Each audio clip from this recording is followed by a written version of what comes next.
There is always beauty in the darkness. That's what my form of photography allows me to see and witness. Sometimes I'm rewarded with glimpses or moments of beauty from within the mundane. Through the darkness of my mind, photography offers me glimpses of light, and for a moment I forget my demons. Forget the path in life that had brought me here, to this mental state I now possess. The days I am weak and lack motivation can at times be easily overcome by the shutterbug urge to capture the sight of a clear star-filled night or the promise of an upcoming cloudy sunset. Even though most of my photography will not see the light of day, it is the experience that gives me a moment of freedom, a freeing of a tortured and tired mind.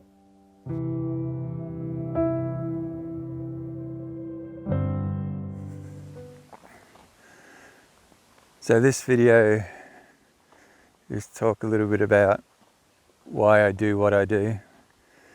I've been doing time lapses and motion lapses for about 8 years now.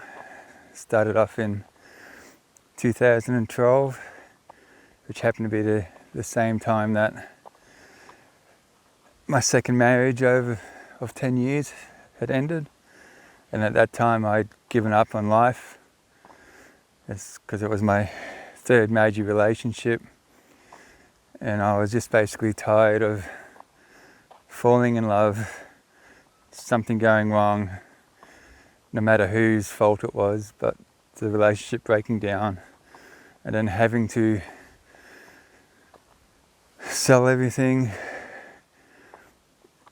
find somewhere new to live, try and save money for bond, for a place to rent, and go through that cycle of trying to pay off your debt, trying to pay your rent, trying to pay your bills, and just barely surviving.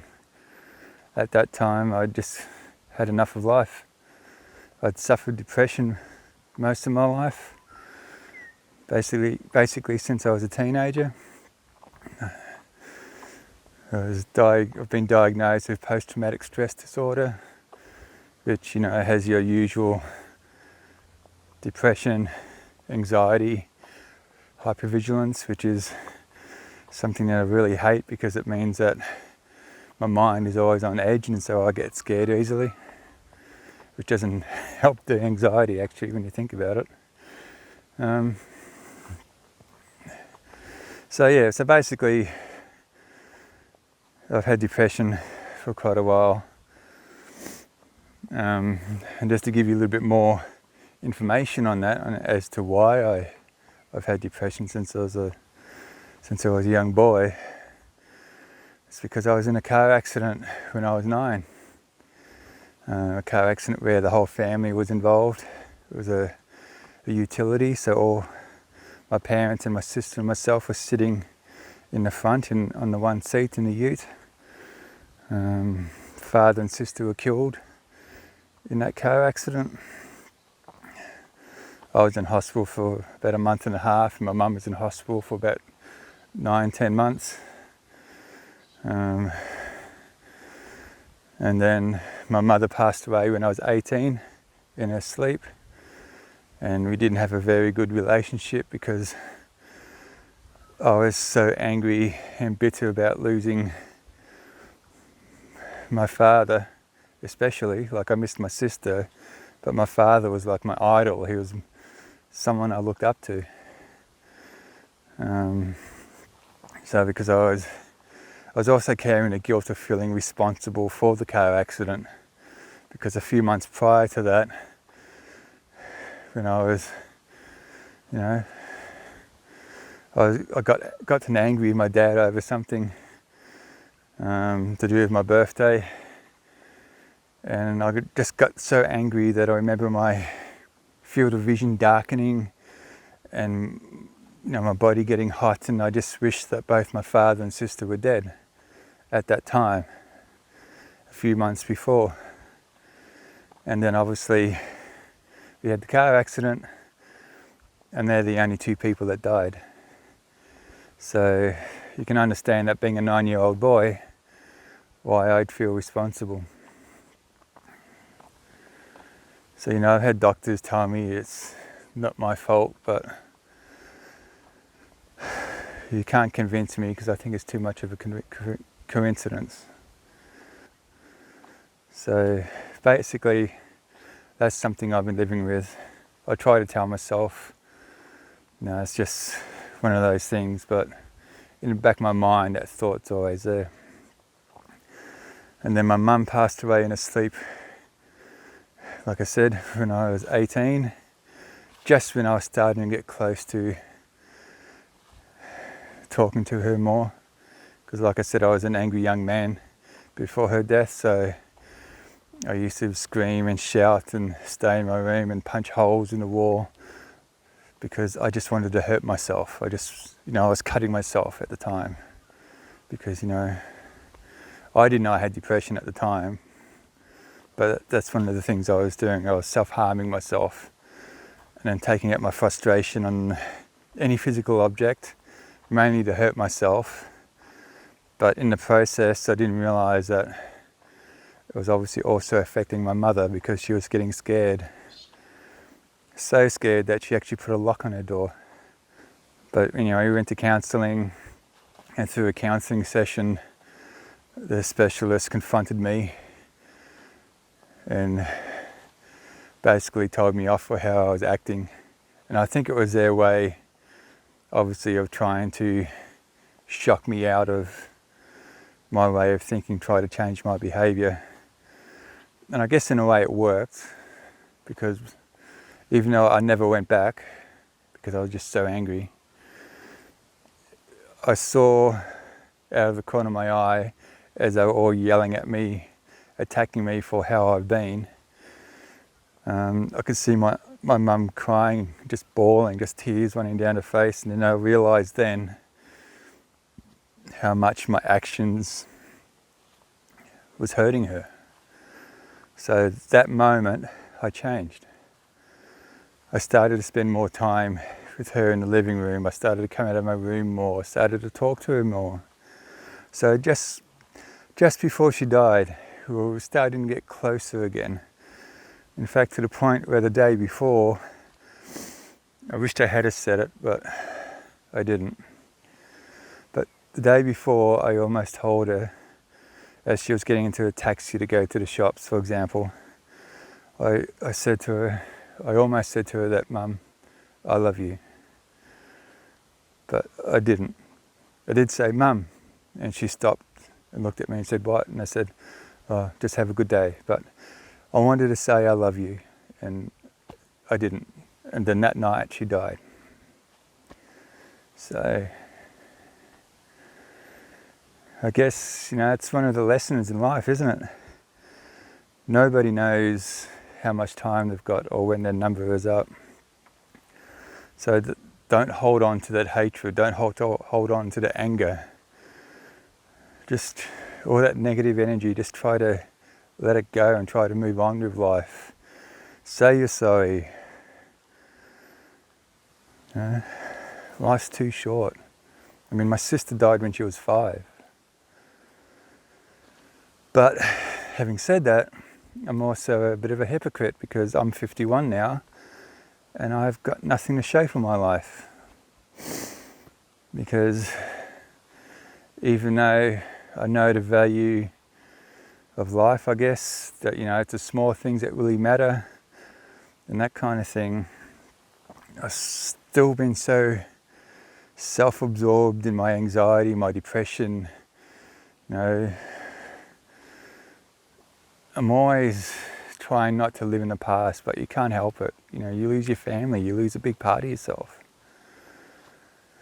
So here I am, 51, living out of a van. But this story, or this video, is not just about my sad story, because I know that people out there have gone through a lot worse. So I'm actually appreciative and grateful for what I do have. And I guess that's one of the things that life has shown me, to be appreciative, to try to take the time to slow down and let others know what you feel. Because in my mother's case, sometimes you don't get a chance. But, so just moving forward, this goes on to my passion for time-lapse photography. See, it's something that I'm getting better at, I believe. I've been doing it for 8 years now, but I don't actually have anything to show for my efforts, as in I haven't made any money from it. Even though I'd like to, I guess the main thing for me in regards to my passion is that it's been a coping mechanism. It's something that, I guess I could say I enjoy it, because I have to say that I don't really enjoy life. It's hard to explain. It's like if someone's got depression or anxiety, if this is the normal level of well-being, I'm starting the day down here. So it takes quite a lot for me to feel very happy or to feel good. So don't get me wrong, when I say that I'm not happy, I'm not miserable, but if I do have any feelings of elation or whatever, it's only short-lived. But basically what I'm trying to say is that photography, or what I do here, because it takes me a few hours to set up my captures. The captures can go for about 6 to 18 hours, especially if I'm doing sunset to sunrise. So I like to find spots like this that I can set up and park for the day or two, or sleep overnight while the cameras are doing their thing. I don't have to worry about people coming up and knocking the cameras or walking in front of the cameras or stealing the cameras. So it's good in that respect that it allows my mind to be free. Because I don't know if you can understand, but with anxiety and the depression and everything, my mind is constantly going. I'm always thinking about the past. I'm always thinking. It's just very draining. It's not always necessarily negative. There can be a lot of positive thoughts, but it's just very draining because my mind is like working overdrive and it's not always focused on one thing. So my trouble is trying to find focus, trying to have a goal. It's very hard for me to actually set a goal and work towards it, because most of my life I've just been waiting to die.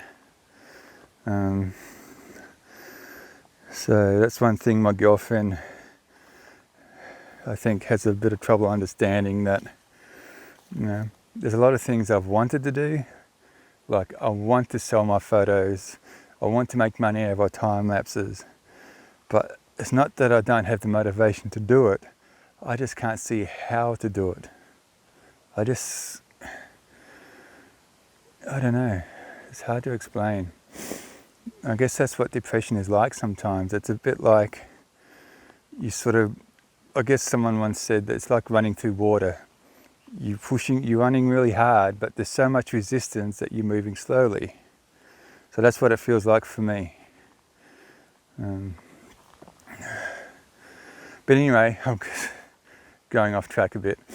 So what I like, one of the things about my time-lapse photography and what I do, where I go away every fortnight or so and spend 16, 18 hours in one location, is it gives me a moment where my mind is free, where it's not thinking about what I should be doing or what happened in the past or what's going to happen. It's just a moment where I'm just focused on, okay, where's the sun going to go? Which way is the Milky Way going to move? And then set up my cameras accordingly to try to capture that motion in time. So even though sometimes it's frustrating and it can be very, very tiring, because even though I find secluded areas at night, I'm still awake checking my cameras. So usually I only get a couple of hours sleep over a couple of days. But it's something that gives me some form of satisfaction, because it gives me some form of satisfaction, and also like I said, it helps free my mind. So I have a moment where I'm not reflecting, I'm not worrying, I'm not thinking about what I should be doing, I'm not thinking about, oh, I can't do this, I don't know how to do this. It's just a moment where I'm at peace. Even though I'm busy, I'm at peace. So I'm grateful that I found time-lapse photography as a hobby. And sometimes I actually wonder why the hell I'm still doing it, because I've got about 100 hard drives full of 100 external hard drives full of photos. You know, some are 4 terabytes that I've kept since 2012, thinking one day I'll get to them. So I'm like someone that keeps taking photos but doesn't share them. So, and that's what I mean. It's just been something that has helped me cope, because like I said, back in 2012 I started living in the van when my second marriage ended and I'd given up on life. I was just going to live out the van, travel around Australia till I ran out of money and food and just let myself die, because I didn't have the strength to kill myself because I was too much of a coward. But that's how low I got at that time. But as I continued learning my form of photography, time lapses, through the 2 or 3 years I lived in the van, I started feeling better about life, because I was doing something that, even though it didn't always work, because sometimes the equipment would break down, sometimes it'd be cloudy so we'd see no stars, or it'd be raining, I'd have moments where something did work. And it's like being like a little kid where it's like, oh wow, I got a shooting star, or wow, look at the Milky Way. So it's something where I got a brief moment of excitement. And it's also a fact that I wouldn't have seen or been able to capture that if I was at home watching TV all day. And part of this whole thing that I do, and I've got to start making more videos and putting them up on YouTube, but the last few years have been pretty hard. But it's because, I'll look at something and I'm pretty sure to everyone else it just looks boring or mundane, but when you put the Milky Way behind it, or the sunset, it just brings out the beauty of the natural area. And so I'd like to capture that and share that if possible. So eventually I'll get through those 100 hard drives. Maybe I'll finish when I'm 90. I just can't resist that urge to take photos, because like I said, it's like having a moment where I forget everything. I forget my troubles. I forget that I'm 51. I forget that I lost my family. I forget that I don't talk to my sons anymore. I forget that I failed at certain things in life. And, maybe I will get somewhere with it, maybe I won't. But the main thing is that I've been able to find something that has given me some kind of focus. And it's better than taking drugs, it's better than drinking. So, apart from maybe annoying the local farmers, it's not hurting anyone.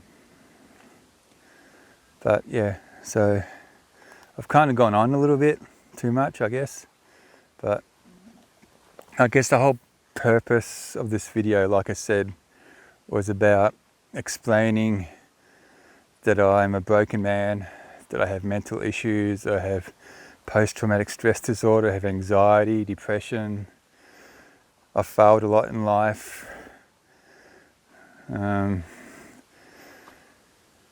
I'm still here, I haven't given up. Not totally. I've had times where I've wanted to, but I haven't. And I just wanted to say that, if anyone else is out there going through something similar, or feel like life is hopeless, just keep moving forward, just keep taking one step. See if you can find something that will give you that moment where your mind is free, where you're not thinking, that something, you get some kind of some kind of satisfaction out of that's unique to you. So if you feel like you want to do something, whether it's dancing, whether it's photography, whether it's acting, or whether it's knitting, whether it's something that you get ridiculed for by others, don't listen to them. Don't let them dissuade you. Just do your thing, follow your heart.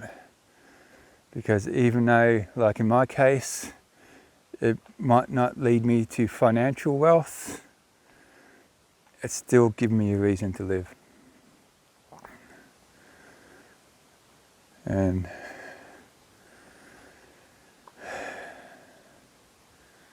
I guess also now, because since the COVID-19 has come out, I've been fortunate that work have paid me to stay at home. But because this is my home, I've decided back in March 26th, was when work told me to go home with pay. I drove out here waiting for the all clear to go back. Like I said, I do have a girlfriend, and unfortunately the timing wasn't right because she was moving out of her apartment this month, which is April, and moving to her sister's. So I didn't feel that I could stay with her because I wasn't moving with her to her sister's. So I thought that the best thing for me was to get away from the city, because at the time I didn't know how serious the disease was. I just kind of freaked out a little bit when my doctor told me that I shouldn't be out in public because of the car accident. I had my spleen removed, so my immune system is compromised. So he more or less said that I should go home. So because work were offering to pay for me to stay home, I took that offer and then drove out here.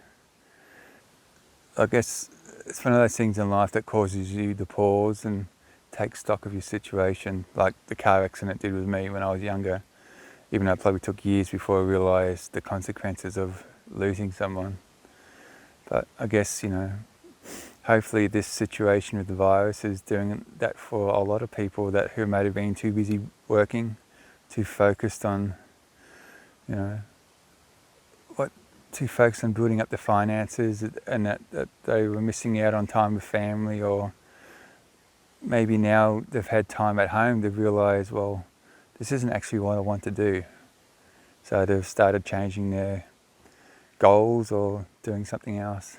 But anyway, take care everybody. I've waffled on a little bit, but I hope that you get the idea. So this video again isn't just about woe is me. It's just to tell you that this is me, this has happened to me, and this is why photography or time-lapse photography is so important to me. And that even though I'm not doing anything or making any money out of it, it's something that has kept me going. And who knows what the future holds. So find your passion, follow your heart, and don't give up.